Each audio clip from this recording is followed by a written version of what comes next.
아브라함을 우리는 믿음의 조상이다 이렇게 이야기합니다. 히브리서 11장에 많은 믿음의 위인들이 나오지만 그 중에 믿음의 사람 한 사람을 꼽으라고 한다면 아브라함을 이야기할 수 있습니다. 아브라함의 믿음의 큰 줄기에 세 가지 큰 이벤트가 있었는데, 첫 번째는 하나님께서 그가 75살일 때 하나님께서 갈대아우르에서 그를 부르십니다. 너의 고향과 친척과 아버지의 집을 떠나라. 이것은 네가 안전하다고 생각하는 것, 네가 익숙한 그것을 떠나서 내가 지시하는 땅으로 갈 바를 알지 못하고 목적지가 없이 출발해 떠나라, 그런 이야기입니다. 하지만 그 말씀에는 약속이 담겨 있었어요. 내가 내 말에 순종하면 내가 너를 큰 민족을 이루고 내 이름을 창대하게 할 것이며 내가 너를 복의 근원으로 만들겠다, 그렇게 하나님이 약속하셨습니다. 아브라함이 이 약속을 굳건히 믿고 하나님 말씀을 따라 순종해서 그 목적지도 없이 출발하여 떠납니다. 그리고 그는 평생 땅 한 평도 갖지 못하고 나그네로 그 땅 가운데 살아갑니다. 왜냐하면 이렇게 어떻게 살 수 있었냐면 아브라함의 안정감은 하나님 한 분뿐이었기 때문입니다. 두 번째, 그에 있어서 중요한 사건은 뭐냐면 아들이 없었는데 하나님께서 아들을 주시겠다고 약속을 받았습니다. 그 약속 위에는 더 큰 하나님의 약속이 있었는데 그 아들을 통하여 자손을 낳게 되는데 그 자손은 하늘의 별처럼 바다의 모래알처럼 어마어마하게 많은 자손이 될 거다고 약속을 하셨습니다. 아브라함은 자기와 자기 아내 사라가 더 이상 아이를 낳을 수 없는 몸이 되었음을 알고도 25년을 기다려서 아들을 얻게 됩니다. 그 이야기가 로마서에 기록되어 있는데 로마서 4장 18절에 21절까지 이렇게 말합니다. 아브라함이 바랄 수 없는 중에 바라고 믿었으니 이는 내 후손이 이와 같으리라 하신 말씀대로 많은 민족의 조상이 되게 하려 하심이라. 그가 100세나 되어 자기 몸이 죽은 것 같고 사라의 태가 죽은 것 같음을 알고도 믿음이 약하여지지 아니하고 믿음이 없어 하나님의 약속을 의심하지 않고 믿음으로 견고하여져서 하나님께 영광을 돌리며 약속하신 그것을 또한 능히 이루실 줄을 확신하였으니, 그렇게 말합니다. 실제 상황은 불가능한 상황이었고, 하지만 불가능한 상황 가운데 하나님의 약속을 확신했습니다. 지난주에 제가 설교 드릴 때 사라의 연약한 믿음을 강하게 하기 위해서 하나님 두 가지 장치를 하셨다고 했어요. 첫 번째, 그의 이름을 사레에서 사라로 바꿔줬다겠죠. 여러 민족의 어머니. 이게 매우 쪽팔린 이야기입니다. 저는 경험했다니까요. 민족과 일반교회가 너무 창피해서 NANC라고 제가 붙였습니다. 이게 실제로는 여러분 이게 남의 이야기라 그렇지만 당하는 입장에서 이게 굉장히 이렇게 마음에 부담이 됩니다. 두 번째는 하늘의 별을 보여주면서 내 자손이 이와 같을 거다. 날마다 저녁에 그 하늘의 별을 보면서 하나님의 약속을 성취할 것에 대한 믿음을 주셨습니다. 마침내 아브라함은 25년을 기다려서 아들을 얻었어요. 이게 확증이라겠죠. 믿음의 3단계. 마지막 아들을 얻어야 됩니다. 많은 그리스도인들이 약속은 있어요.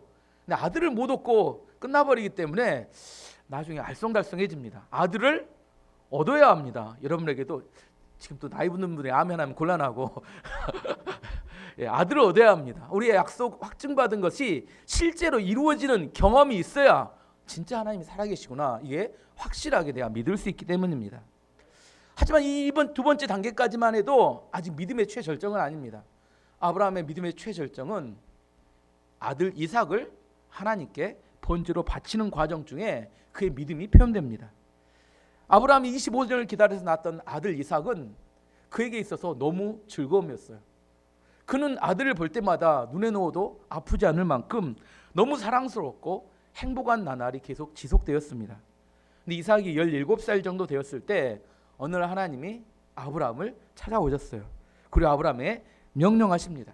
근데 사실 그 명령은 너무나 충격적이었습니다. 창세기 22장 1절 2절 말씀을 보면 그 이후에 하나님이 아브라함을 시험하시려고, 이 중요한 단어입니다. 시험하시려고 그를 부르시되 아브라함아 하시니 그가 이르되 내가 여기 있나이다. 여호와께서 이르되 내 아들 내 사랑하는 독자 이삭을 데리고 모리아 땅으로 가서 내가 내게 일러준 산 거기서 그를 번제로 드려라. 명령의 내용은 내가 내게 일러준 산이 모리아 산인데 이곳에 가서 이삭을 번제로 드려야 한다는 이야기였습니다. 번제는 어떤 제사냐면 짐승을 죽여서 그다음에 그 사지를 다 잘라서 불에 태워서 전소를 시켜서 드리는 제사입니다. 아들을 그렇게 해야 된다는 이야기를 들었어요. 왜 하나님은 이런 명령을 아브라함에게 하셨을까? 아브라함이 이 이야기를 처음 들었을 때 아브라함은 많은 고민이 되었을 거고, 어쩌면 고민뿐만 아니라 머리가 띵했을 겁니다. 어떤 생각을 저도 이렇게 생각했을 것 같아요. 아니 이게는 좀 이분이 그동안 내가 섬기던 그 하나님 맞는가?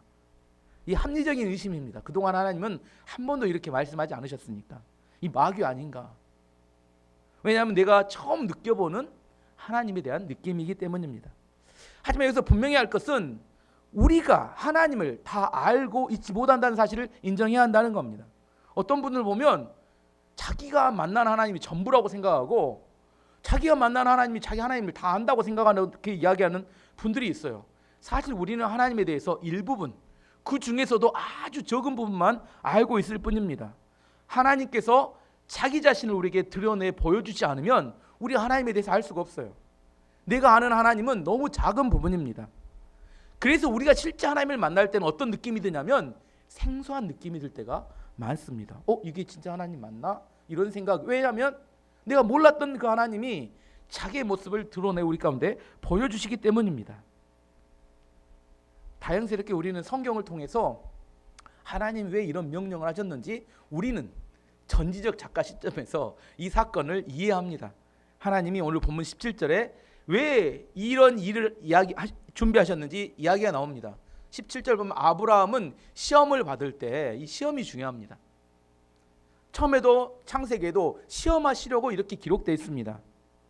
하나님께서는 아브라함을 시험하시려고 이런 명령을 내리셨다고 이야기합니다. 시험은 영어로 표현하면 두 단어입니다. 보여주시면, 첫 번째는 테스트. 이건 하나님이 주시는 건데 믿음을 성장시키기 위한 시험이 있어요. 테스트입니다. 템프테이션은 유혹입니다. 이것은 마귀가 주는 겁니다. 우리를 넘어뜨리기 위해서 마귀가 주는 시험이 있어요. 유혹이죠. 유혹에 가깝습니다. 여기서 말하는 아브라함을 시험하시려고 이야기는 테스트를 이야기하는 겁니다. 학교에 가면 선생님들이 학생들에게 중간고사나 기말고사에 시험을 봅니다. 왜 시험을 봅니까? 넘어뜨리려고, 좌절시키려고. 시험 보는 건 아니죠. 시험을 통해서 아이들의 실력을 향상시키기 위한 목적입니다.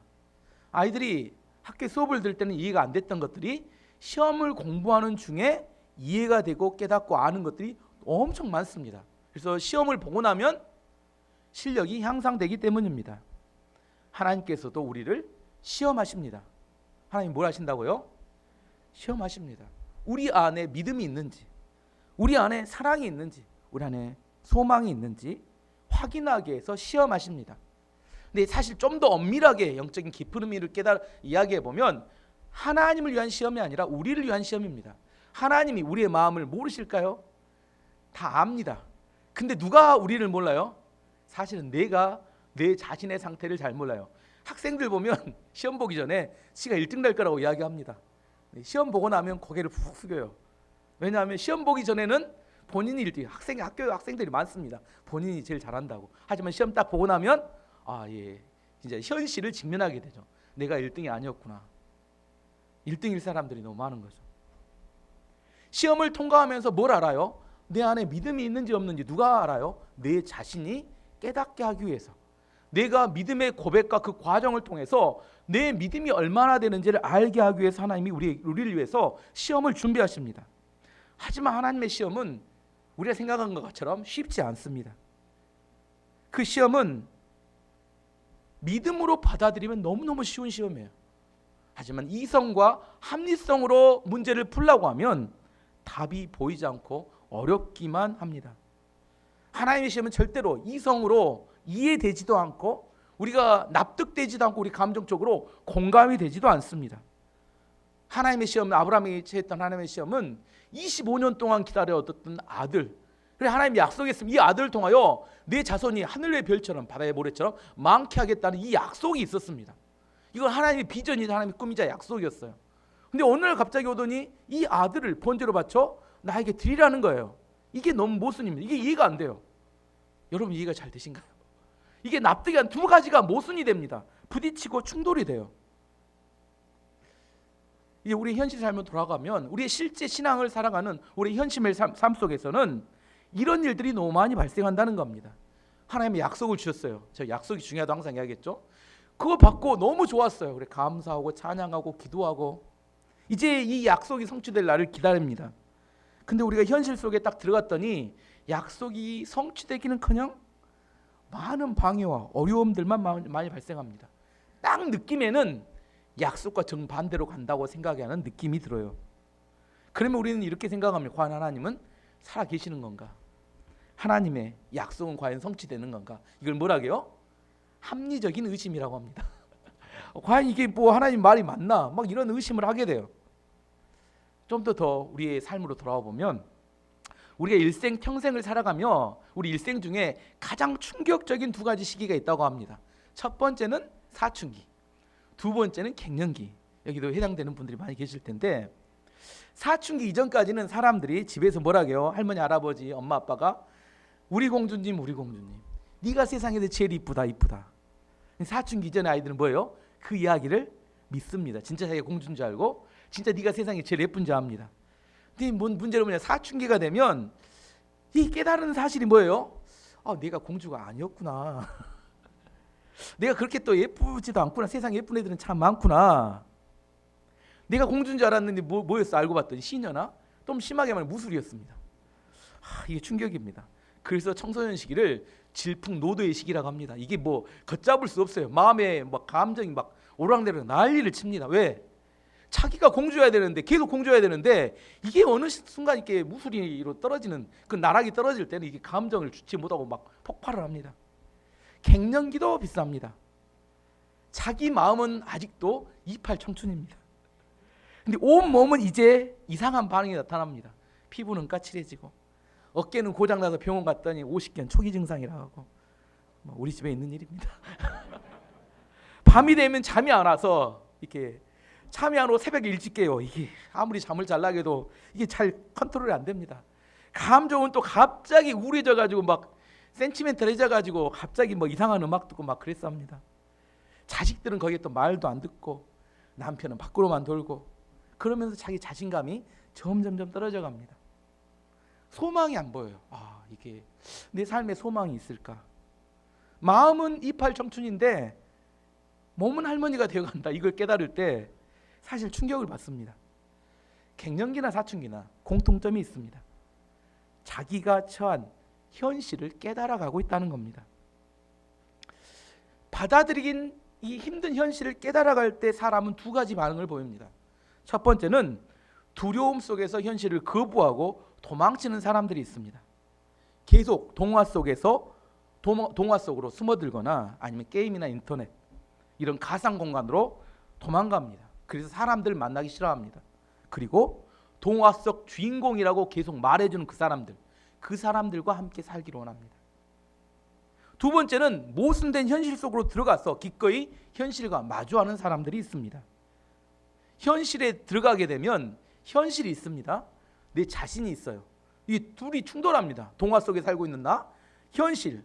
충돌하면 누가 깨질까요? 현실이 깨진다. 내가 깨진다. 누가 깨져요? 100% 내가 깨집니다. 내가 깨지면서 뭐가 돼요? 큰 사람으로 변합니다. 그래서 어른이 돼가는 겁니다. 사춘기 아이들이 현실을 깨달아가면서 그래서 사춘기는 그 문제의 시기가 아니라 어른이 되기 위한 과정인 겁니다. 잘 이해해 보세요. 우리 안에 사춘기가 없는 아이들은 계속 어린아이에 머물 수밖에 없는 겁니다. 그 아이가 어른이 되기 위해서는 현실을 깨닫고 자신이 깨져가면서 현실을 수용해가면서 내가 어른으로 바뀌어가는 겁니다. 신앙생활도 마찬가지입니다. 너무 힘들었던 사람들이 상처받고 깨진 사람들이 교회에 옵니다. 하나님의 사랑을 깨닫고 은혜를 받아서 자신감이 충만해집니다. 뭐라고 해요? 할 수 있다. 하면 됩니다. 해보자. 이건 신앙의 시작에 불과합니다. 이런 믿음을 가지고 이제 어디로 들어가요? 진짜 현실의 세계로 들어가면 하나님의 약속을 붙잡고 들어갔습니다. 하지만 그곳에는 현실의 모순과 충돌하고 부딪히게 됩니다. 현실의 모순과 내 믿음의 약속이 부딪히면 누가 깨질까요? 먼저 한 번 했잖아요. 현실과 내가 부딪히면 누가 깨져요? 내가 깨지죠. 현실의 모순된 현실과 믿음을 약속을 가진 내가 부딪혀요. 누가 깨져요? 내가 깨진다. 안 깨지고 싶은 거야. 누가 깨져요? 여러분이 현실을 깰 수 있을 것 같아요? 어림도 없습니다. 현실이 얼마나 막강한데, 현실이 얼마나 무서운데요.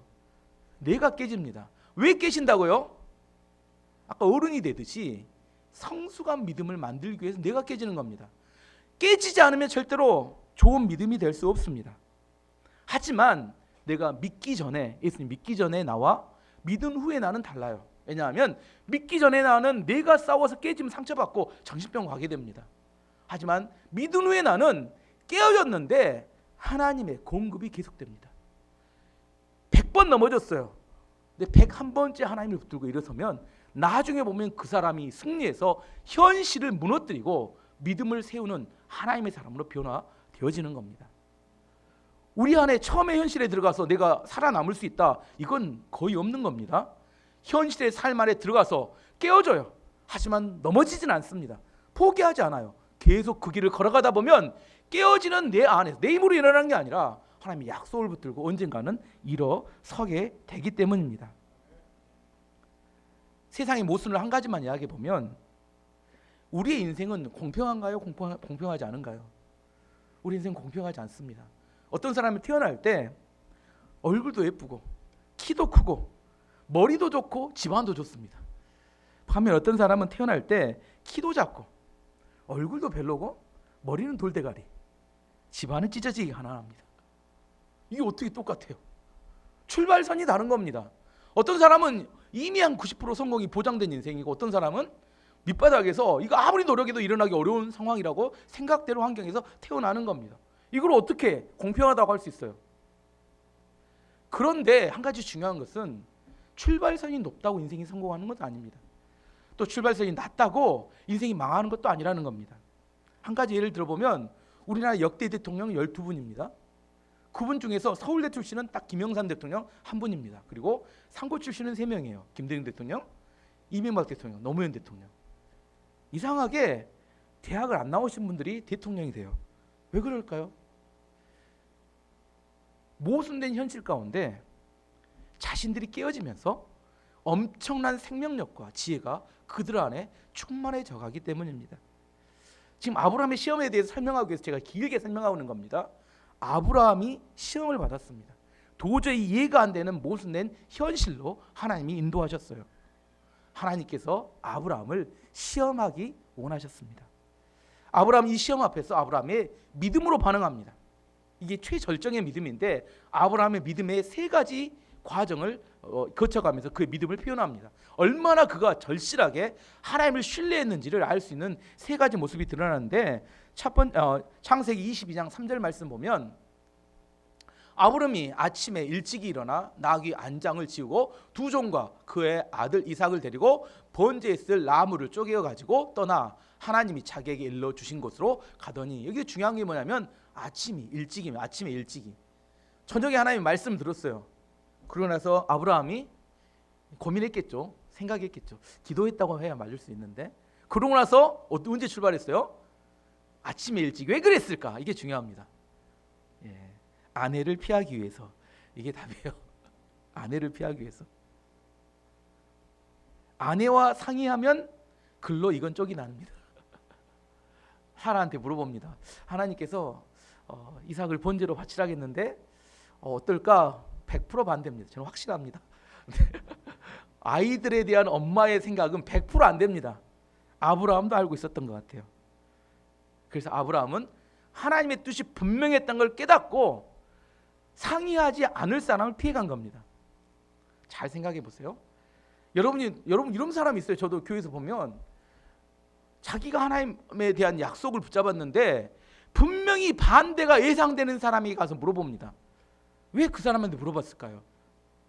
순종하고 싶지 않기 때문입니다. 그 사람한테 물어보면 100% 반대합니다. 근데 꼭 그 사람한테 가서 물어봐요. 우리의 인생의 대부분의 문제들은 아내와 상의를 해야 합니다. 여기서 또 이걸 일반화시키면 곤란합니다. 우리 인생의 대부분의 문제들은 아내와 상의를 해야 합니다. 하지만 인생의 아주 결정적인 하나님의 부르심 앞에서 그에 순종하려면 아내와 상의하지 않고 일찍 출발하는 것이 믿음이라고 성경은 이야기하고 있습니다. 요즘 교회를 보면 믿음의 남자들이 사라져가고 있습니다. 아내 눈치 보면서 믿음의 길을 포기합니다. 우리 안에서 대부분의 일은 아내한테 맡기든지 아내와 상의하며 살아가는 게 필요합니다. 하지만 결정적인 믿음의 결단의 순간에 믿음으로 즉각적으로 하나님 앞에 순종하는 것이 필요하다고 여러분 믿으시기 바랍니다. 두 번째는 아멘은 많이 안 나오네요. 부담이 많이 되신 것 같아요. 두 번째는 종들을 떼어놓고 이삭과 모리아산으로 올라간 이야기입니다.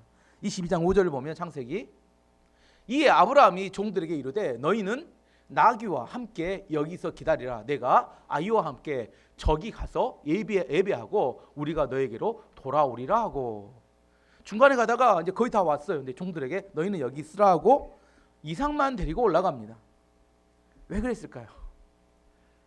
종들이 만약 따라갔으면 아브라함을 말렸을 가능성이 매우 높습니다. 안 그럴까요? 이삭을 막 묶고 칼로 막 칼 들고 날리려고 하면 주인님 왜 그러십니까? 그러지 마십시오. 그러면 머릿속에 뭐 잠시 지나가요? 나이 들어서 이제 노망 났구나. 아닐까요? 100% 이렇게 되지 않을까요? 왜 그러냐면 종들은 하나님의 음성을 듣지도 못했고 믿음도 없는 사람들이었기 때문입니다. 하나님 말씀에 순종하려면 방해가 될 것으로 예상된 사람들은 미리 정리할 줄 알아야 한다는 겁니다. 그 상황에 가서 방해하는 사람들이 있을 때 나중에 이야기합니다. 그 사람들 때문에 내가 못했다고. 하지만 그 사람들 때문에 못한 게 아니라 자기 안에 하나님에 대한 절대적인 신뢰하는 믿음이 없었다는 사실을 알아야 합니다. 세 번째는 아브라함이 이삭과 함께 올라가는데 이삭이 아브라함에게 당황스러운 질문을 합니다. 창세기 22장 6절 7절 말씀 보면 아브라함이 이에 번제 나무를 가져다가 그의 아들 이삭에게 지우고 자기는 불과 칼을 손에 들고 그 두 사람이 동행하더니 이삭이 그의 아버지 아브라함에게 말하여 이르되 내 아버지여 하니 그가 이르되 내 아들아 내가 여기 있노라. 이삭이 이르되 불과 나무는 있거니와 번제할 어린 양은 어디 있나이까. 이삭도 좀 이 낌새가 좀 이상하다. 이 느낌이 좀 쎄하다. 우리 표현으로 하면 아버지가 이렇게 왜 양을 안 데리고 가지? 이렇게 느낌이 좀 이상했던 것 같아요. 아브라함 입장에서는 어때요? 매우 충격적이고 당황스러운 질문입니다. 아내가 이런 질문을 할까봐 피해서 도망왔는데 이거 아들이 그 이야기를 하는 겁니다. 분명히 아내한테 물어봤으면 100% 이야기했을 텐데 아내는 이야기 안 했는데 아들이 가서 올라가면 물어보는 거예요. 아브라함이 당황하지 않고 담담하게 이야기해 줍니다. 창세기 22장 8절에 아브라함이 이르되 내 아들아 번제할 어린 양은 하나님이 자기를 위하여 친히 준비하시리라 하고 두 사람이 함께 나아가서 아브라함이 이야기해 줍니다. 내 아들아 번제할 양은 누가 준비하신다고요? 하나님이 친히 준비하시니라. 여기 가로 열고 가로 열고 닫고가 있습니다. 이건 이런 의미가 있습니다. 물론 너희일 수도 있지만 다른 것을 하나님이 준비하실 수도 있다. 하지만 하나님의 명령하신 일에는 반드시 선한 결과를 주실 것이다. 이런 철저한 신뢰하는 믿음이 있었기 때문에 기꺼이 아들에게 하나님이 준비하실 거다. 이런 이야기를 했습니다. 만약 그 마음에 1%만이라도 단 1%만이라도 의심하는 마음이 있었으면 당황했을 겁니다. 어쩔 줄 몰랐을 겁니다. 제가 그 어쩔 줄 몰랐을 때의 아브라함의 마음을 또 가로 열고 가로 닫고로 써봤습니다. 너에게는 미안한 일이지만 하나님께서 너를 번제로 바치라고 하셨어. 사실입니다. 나도 그 말씀에 순종하고 싶지 않지만 잘못하면 너와 내가 같이 죽을 수 있어. 고민해봤는데 그래도 내가 죽는 게 낫지 않을까. 가로 열고 가로 닫고 이런 마음이 1%만 있었어도 아마 당황해서 어떻게 대답할지 몰랐을 겁니다. 하지만 아브라함은 꺼리낌 없이 이야기합니다. 하나님께서 하나님을 위하여 친히 준비하실 것이다. 아브라함의 이런 믿음에 대해서 오늘 본문 19절은 이렇게 이야기합니다. 쉬운 성경으로 준비했는데요. 아브라함은 하나님께서 죽은 사람도 살려주신다는 것을 믿었습니다. 아브라함은 이삭을 죽은 사람들 가운데서 다시 받은 것입니다. 아브라함의 믿음이 있었어요. 어떤 믿음이냐면 하나님은 약속으로 주셨던 이 아들을 죽게 하진 않으실 것이라는 믿음이 있었고 행여 하나님 진짜로 죽이신다면 다시 살리실 것이라는 믿음이 있어요. 이 1%의 의심도 없었습니다. 그렇기 때문에 기꺼이 충분히 이 아들을 바쳐도 상관없어. 제가 처음 이야기할 때 이 모순된 현실이라고 했어요. 이해가 안 되는 모순된 현실 가운데 하나님을 인도하셨습니다. 약속이 있는 아들 주셔놓고 그 아이를 번제로 바치라는 명령과 이게 맞지 않는 모순된 현실 가운데 이 모순을 어떻게 아브라함이 해결합니까? 하나님에 대한 절대 신뢰로 해결합니다. 하나님께서는 이 아들을 죽이지 않으실 것이고 혹시 죽인다 하시더라도 다시 살려서 부활하게 하실 거다는 그 믿음이 있으니까 이게 모순이 아니었어요. 이게 다 해석이 됩니다. 이해가 되세요? 우리 안에 모순이라고 느껴지는 이유는 뭐냐면 하나님을 빼고 생각하기 때문입니다. 하나님을 빼면 이건 완전한 모순이에요. 이해가 되지 않습니다. 이런 명령을 하나님이 마귀처럼 보여요. 하지만 내가 믿음으로 이걸 봤을 때 하나님은 얼마든지 죽이지 않았을 수도 있고 죽이더라도 살릴 수 있다는 믿음이 있다면 이건 모순이 아닙니다. 이건 그 모순의 자리에서 새로운 기적의 자리로 바뀌는 놀라운 하나님의 역사가 일어나는 자리로 바뀌게 되는 겁니다. 아브라함이 온전한 믿음, 100%의 믿음을 가지고 하나님 말씀에 순종했어요. 하나님이 알아서 하실 거다. 자기는 이렇게 생각했습니다. 나는 하나님이 하실 거니까 난 딱 하나님이 말씀하신 것만 따라서 하겠어. 뭐요? 번제로 드리라고 했으니까 딱 가서 번제만 드리겠어. 나머지는 하나님이 책임지시겠지. 알아서 하시겠지. 이런 사람을 뭐라고요? 주책맞은 사람이라고 이야기했죠. 주님만 책임질 수 있는 사람. 이게 무대뽀입니다. 이거 무대뽀, 완전 무대뽀. 하나님의 말씀이 있는 그대로 100% 순종해 버리는 사람. 이런 사람 하나님도 감당하기 어렵습니다. 저도 교회에서 설교할 때 제가 말씀을 선포하잖아요. 진짜로 그대로 순종하는 사람들이 있으면 저도 두렵습니다. 말을 조심해요. 하지만 저는 압니다. 여러분이 대충 걸러들 걸 듣고 알아서 할 걸 하기 때문에 부담이 전혀 없어. 오늘 또 아들을 바치라고 바칠 사람이 없어. 그래서 부담이 없이 선포합니다. 막 선포해요. 근데 만약에 진짜 그렇게 좀 천천히 너무 빠른 거 아니냐고, 너무 지나친 거 아니냐고, 지나칠 사람이 없어서 마음껏 선포해요. 안타까운 이야기입니다. 근데 아브라함은 그런 사람이 아니었어요. 진짜 하라니까 그대로 따라하니까 누가 바빠졌어요? 하나님이 난리 나셨습니다.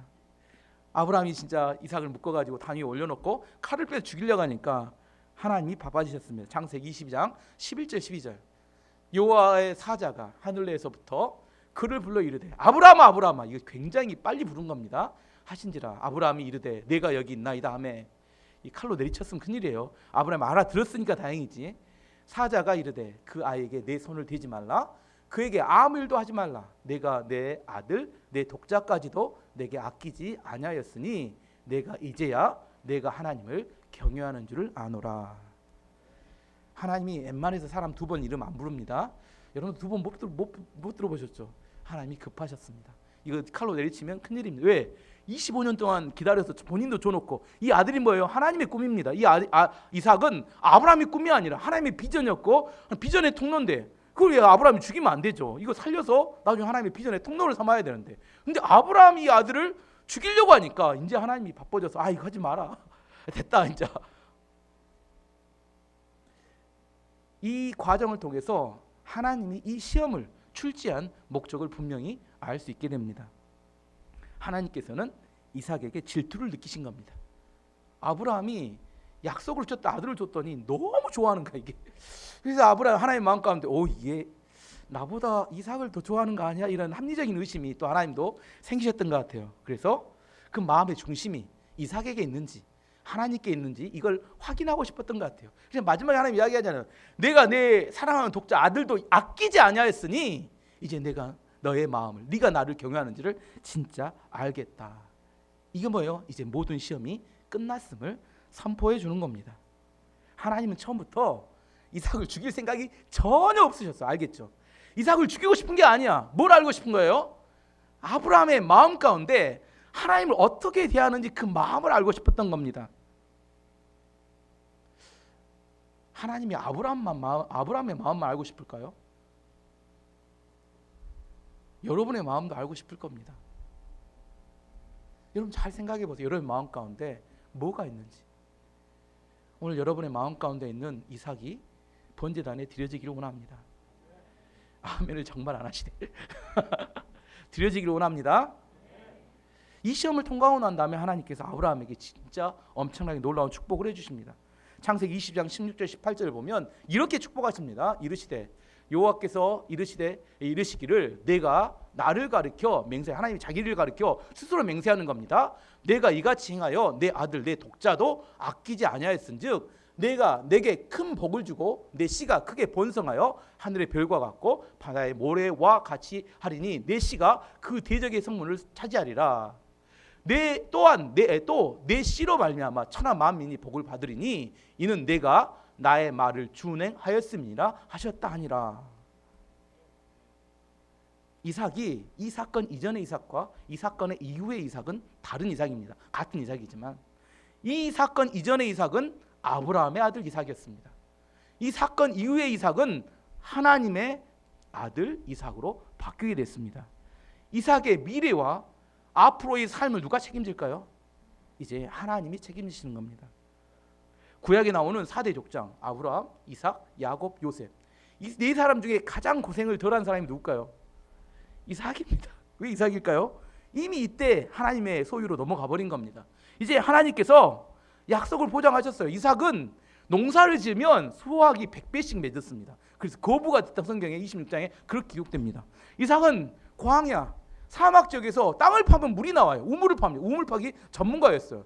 이 사람 이삭은 가는 곳마다 욕심을 부리지 않아요. 누가 우물 뺏어가면 줘버립니다. 또 땅 곡 파면 또 파면 또 나오니까 이삭은 하나님의 복이 그 사람을 계속 따라다니지 뭘 소유하고 가지려고 노력하지 않습니다. 왜냐하면 이때 이미 소유권이 아브라함에서 하나님으로 넘어가 버렸기 때문입니다. 여러분 자녀가 복 받기를 원하십니까? 답은 딱 하나입니다. 여러분의 아들이면 복 받기 어렵습니다. 여러분이 하나님께로 소유를 이전해야 그때 하나님께서 그 아이를 복을 주시는 겁니다. 미래가 보장이 돼요. 여러분의 자녀가 정말 하나님이 축복하셔서 미래를 보장받기를 원하시면 하나님께 번제단에 드리실 수 있어야 합니다. 아브라함이 그래서 이렇게 드리고 축복을 받고 난 다음에 눈을 들어 돌아봤더니 뒤에가 숯불에 순양이 한 마리 걸려 있는 걸 보았습니다. 창세기 22장 13절 14절 보니까 아브라함이 눈을 들어 살펴본즉 한 순양이 뒤에 있는데 뿔이 숯불에 걸려 있는지라 아브라함이 가서 그 순양을 가져다가 아들을 대신하여 번제로 드렸더라. 아브라함이 그 땅 이름을 여호와 이레라 하였으므로 오늘날까지 사람들이 이르기를 여호와의 산에서 준비되리라 하더라. 아까 찬양했던 내용이 똑같습니다. 아브라함이 산에 올라가면서 믿음의 고백을 했죠. 번제할 양은 하나님께서 준비하실 거다. 그 믿음 그대로 하나님께서 그 번제할 양을 준비하셨습니다. 이 번제할 양은 누구를 상징하는 걸까요? 예수 그리스도를 상징합니다.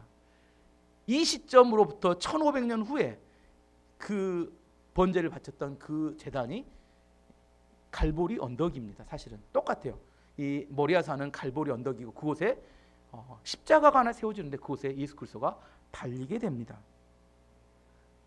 잘 생각해 보면 아브라함이 자식을 죽이려고 했던 그 자리에서 이삭은 살아났는데 그 자리에서 하나님은 자기 자녀를 대신 죽이셨어요. 예수 그리스도가 십자가에 달려 죽인 거죠. 아브라함의 마음이 얼마나 안타까웠겠습니까? 십자가에서 예수 그리스도가 돌아가실 때 하나님의 마음은 얼마나 안타까우셨겠습니까? 하지만 아들이 죽지 않으면 모든 사람이 구원받지 못하기 때문에 하나님은 자기 아들을 거기서 죽이신 겁니다. 이게 구약에 나타난 예수 그리스도의 그림자의 모습입니다.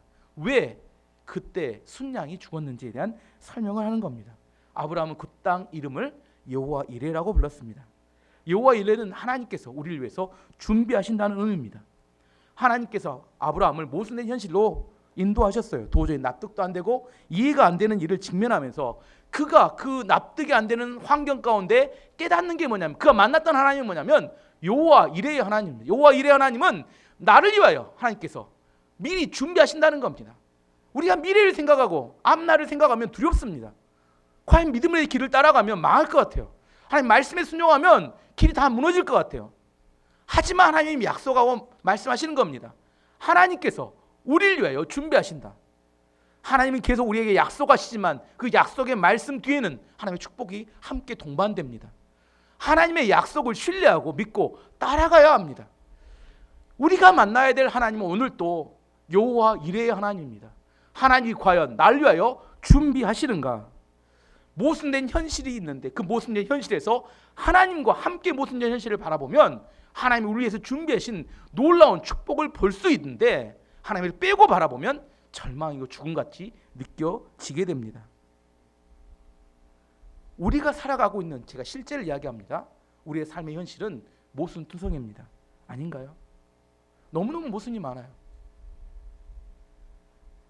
나보다 나를 더 잘 아시는 하나님께서 나를 위해서 준비하시는 것이 최선입니다. 우리가 뭔 준비했다고 해봤자 안 되는 일이 훨씬 많습니다. 우리는 이해가 되잖아요. 하나님 왜 이런 과정과 이런 삶을 우리에게 준비하시고 이렇게 겪게 인도하시는 겁니까? 하나님이 약속을 붙들고 그 모순된 삶 속에 우리가 뛰어 들어가야 합니다. 제가 말씀드린 처음에 누가 깨져요? 모순된 삶 속에서? 현실이 깨지는 게 아니고 내가 깨집니다. 그러면서 우리가 하나님의 복을 받을 만한 그릇이 커져가는 겁니다. 하나님께서 여러분에게 말씀을 통해서, 약속을 통해서 복을 부어주십니다. 근데 딱 어디까지 받는지 아세요? 여러분의 그릇 크기까지 딱 받고 나머지는 다 흘러가 버립니다. 그릇이 커지지 않는 이상 절대로 하나님 주신 복을 담아낼 수가 없어요. 그래서 하나님이 뭘 키우기 위해서, 뭘 쪼개기 위해서, 내 그릇을 키우기 위해서 모순된 현실이라는 삶을 우리 가운데 던져주십니다. 거기에 들어가서 누가 깨져야 돼요? 내가 깨어질 때 우리는 하나님의 복을 더 크게 담을 수 있는 그릇으로 변화됩니다. 계속 이야기합니다. 복은 받는 게 중요하지만 받는 것보다 더 중요한 것은 그 복을 머물게 하는 것이 중요하다고 제가 말씀드리는 겁니다. 1억을 버는 게 중요하잖아요. 뭐 한 달 뒤에 1억이 없어지면 아무 의미가 없습니다. 1억이 내 안에 머물러 있는 게 중요합니다. 우리 안에 그 복이 머물고 우리 안에 그 하나님의 은혜를 감당할 수 있는 사람이 되기 위해서 하나님 우리 그릇을 깨뜨리기 원합니다. 역대하를 계속 강의하면서 많은 왕들이 나오죠. 그 왕들이 언제 무너져요? 젊었을 때 하나님을 잘 섬깁니다. 근데 너무 하나님이 축복을 보여주니까 나중에 나이 들어서 그 축복을 감당하지 못하고 다 무너져 버립니다. 하나님께서 축복해 주시기 원하지만 하지만 우리의 그릇이 너무 적어서 죽고 난 다음에 무너질까 봐 주시기가 겁날 수 있어요. 그 사람에게 있어서. 그래서 하나님께서 뭐예요? 모순된 현실로 여러분을 먼저 집어던집니다. 거기서 뭐 하시면 돼요? 약속을 붙들고 깨지시면 됩니다. 깨지시는 게 두려우면 여러분 더 이상 전진이 안 되고 그 자리에서 변화되지 않습니다. 기꺼이 모순된 현실을 믿음으로 받아들이고 약속을 붙들고 여러분이 깨어질 때 그 깨어짐을 통하여 여러분은 정말 하나님께 쓰실 만한 큰 복의 통로가 됩니다. 여러분께 하나님께서 여러분의 복을 담아주시는 이유는 뭘까요? 우리는 축복의 통로가 되기 위해서 복을 담으시는 겁니다. 물질이 필요하고 능력이 필요하고 우리의 삶에 직장이 필요하고 여러 많은 것들이 필요한 것은 자랑하기 위해서가 아니라 더 많이 담아야 더 많이 흘러보내줄 거 아닙니까? 우리에게 비전과 사명이 있는데 하나님 비전과 사명을 감당하기 원합니다. 여러분 그렇게 기도하시잖아요. 그래서 여러분을 모순된 현실로 하나님이 인도하십니다. 자, 다시 정리해보면 하나님 우리에게 약속을 주셨어요. 그 다음에 이렇게 만사형통이 되는데 만사형통이 안 되고 그 다음에 뭐 와요? 모순된 현실이 우리 가운데 주어집니다. 왜? 이 사역을 감당하려면 모순된 현실 속에 내가 깨어지고 더 커지고 그래야 큰 그릇이 되어서 하나님의 사명을 감당할 수 있는 그런 사람이 되기 때문입니다. 깨어지는 것을 두려워하지 마셨으면 좋겠습니다. 100% 하나님을 신뢰하고 들어가서 하나의 미랄처럼 죽어졌어요. 죽어지면 하나님께서 우리 안에서 일하시면서 우리가 감당하지 못할 내 크기보다 훨씬 더 큰 하나님의 놀라운 역사가 우리의 삶 가운데서 나타납니다. 저는 우리 민족과 일반교회가 하나님의 그런 놀라운 능력을 담아내고 흘러보낼 수 있는 믿음의 교회가 되기를 축원합니다. 시간 같이 함께 기도하겠습니다.